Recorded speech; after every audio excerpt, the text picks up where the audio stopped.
He's the man who got Michelin star for his amazing contribution in the field of culinary. He has been the face of many cookbooks and the culinary shows. He has been serving the delegates like Barack Obama, His Holiness Dalai Lama, and our Honorable Prime Minister Shri Narendra Modi, to name a few. The one and only Chef Vikas Khanna. Hello Chef, it's an honor to have you here. Likewise, likewise. Chef, my first question to you is, what is the best childhood memory of yours? Best childhood memory? I think the day my father bought me a tandoor. It's almost more than 32 years ago. He bought me a blue color tandoor, and that was my tandoor. That was the first time I'm going to be cooking at home using a tandoor. Before that I used to go on the street to help these guys, but that was one of the happiest moments for me. I don't know why, I still remember it. That's quite an amazing memory, Chef. That's a memory not to forget. Chef, we all know that you were very attached to your BG, your grandmother. So how has your BG been your inspiration? I was not attached to her, I am still attached to her. I realized one thing, that everybody is scattered throughout the day, but it was during people were served food, they all came together on one table. She had an amazing influence on that, you know. It was a typical Punjabi household, middle class, just a few dishes, not too much of choices. Food could be less, but love was in abundance, and love sustained us more than that food or plenty. There was nothing abundance, but the love was in abundance, and I think she taught us that power, that even when you have very little at home, as long as the family is united and we're not bullying each other, or we're not who's inferior and who's superior to each other, that issues in families.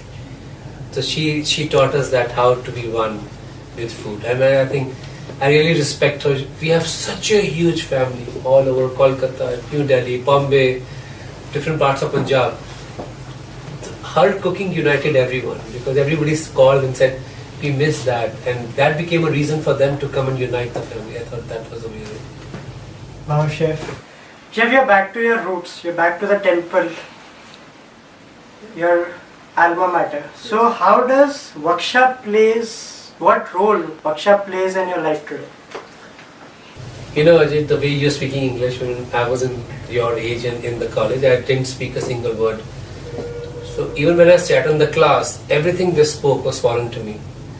So a lot of times Professor Tarakan will be shouting at me and I didn't know what he was saying. But this college has played a very important role. I think I never deserved being in this college. I was never that good, or I should have not been given admission. But a lot of people took a chance on me, and they felt that there was something very honest of the way I talk about food or the way I work. And even my first assignment was I had to grate a coconut, so I didn't know how many, so I grated maybe 150 coconuts. I did not know when to stop. Nobody told me, they all left.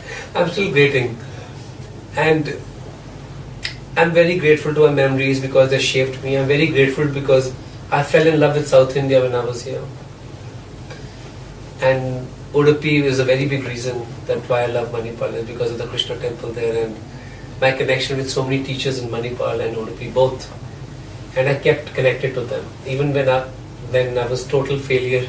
Even at that time, this institution gives me hope and inspires me always that I come up with something greater next time when I visit. Chef, you are an inspiration to many out there in the world. Who inspires you the most? बहुत लोग हैं. पर अगर single moment की बात की जाए तो I am always very inspired by nature. It's constantly working in silence. There's no day off for nature. If you see a lemon growing, it's 24 hours nature is at work. And somehow we sit back and we start complaining about our life, and we complain about our kitchen and our work, and when you think about that, how much nature has worked even to provide that one vegetable to your table and to your kitchen counter, which you're about to shave or which you're about to peel and about to chop and cook. There's so many different elements which come into force, and that truly inspires me, that making a one dish takes a whole universe. That really, even today, I'm in awe of that time which is spent for nature to make one thing perfectly, and how you get that perfect temperature and perfect timing, and how you bring it to your table. That, I think it's an amazing equation which nobody understands, and we are all inspired by it. Chef, you recently celebrated the journey of your book UTSAV. Yes. You recently visited the Buckingham Palace Yes. and to meet the Queen. And you have also celebrated with the Prime Minister and the President of the United States. So how do you feel about it? If you can dream, you can achieve. So I'm going to share something with you all which might sound a little harsh. So I had a professor once, I was doing research on religion and food at Harvard. So he told me, he's saying, Vikas, however good you are, you have to be 10 times better to be equal to everyone else. I would always wonder, why would someone say that? If two people are working together, they have equal grades, they are equal. He's saying, no, you have to be 10 times better than everyone else. Only then you will be equal to a regular American. So I said, then how will I be better than him? He's saying, be 11 times better. I really thought, it was in 2005, and I really said, I'm going to do a project which is 11 times better than American or French chefs. So that's why I created UTSAV, and it was a constant work of art. And I did not do the book, I'll be honest with you. I always say that I'm a guardian of the book. It's the billion Indians who wrote the story by repetition. Because I feel that festivals are not something we create, we inherit festivals. And as you will grow old, just like me, you will realize that somehow even the name of the festival gives you comfort here in the heart. It could be smell of the new paint, it could be the roasting of semolina, it could be payasam being cooked, it could be cake being baked on Christmas. It had such a cultural significance of festivals. It shows how we share our wisdom, it shows how we share our food, our intelligence, our heritage. So I said, let it be the festivals which unite us all. In a country like India, where you celebrate Passover and Hanukkah, to festival for it's amazing that every region and every tribe has their own festival. And I said, this book is the celebration of a common man of the country. And to be invited by the Queen, it was to bring that common man to the world attention. And their simple rituals, which might be forgotten as the time passes by, but at least we would know that someone documented it. So UTSAV is very precious to me. It's always going to be something very precious in my heart. Certainly, Chef. Chef, my next question to you will be, which is the most expensive ingredient you have ever cooked with? सबसे expensive तो seasonal truffles ही होते हैं. Ingredients की बात की जाए, अगर saffron की बात ना की जाए उसकी.